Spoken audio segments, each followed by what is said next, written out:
بسم اللہ الرحمن الرحیم۔ ویلکم ٹو مائی چینل صراط مستقیم۔ کسی خاص فرد یا واقعہ پر نازل ہونے والی قرآنی آیات میں سے آج ہم جانیں گے سورۃ الاحزاب کی آیت نمبر 32 کی وجہ نزول۔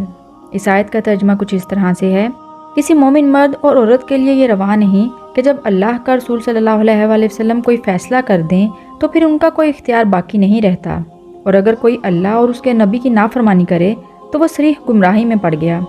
یہ آیت حضرت زینب بنت حجش رضی اللہ عنہا اور آزاد کردہ غلام حضرت زید بن حارث رضی اللہ عنہا کے بارے میں نازل ہوئی۔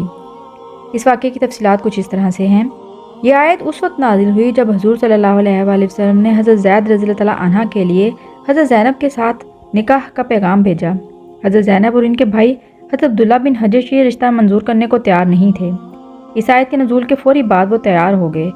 دراصل اس آیت کے مطابق اگر کوئی حضور صلی اللہ علیہ وآلہ وسلم کے فیصلے کے بعد بھی یہ سمجھے کہ ابھی اس کے پاس فیصلے کا اختیار ہے تو وہ نافرمانی کا مرتکب ہوا۔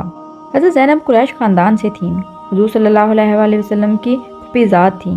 ان کا خاندان اونچا تھا، جبکہ دوسری طرف حضرت زید ایک آزاد کردہ غلام تھے۔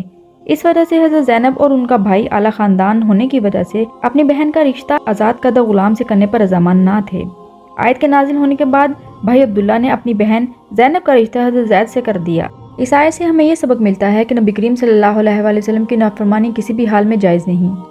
نبی کریم صلی اللہ علیہ وآلہ وسلم کی نافرمانی اللہ تعالیٰ کی نافرمانی ہے۔ دین کی بات سن کر آگے پہنچانا صدقہ جاریہ ہے۔ اس طرح کی مزید ویڈیوز کے لیے میرے چینل کو سبسکرائب کرنا مت بھولیں۔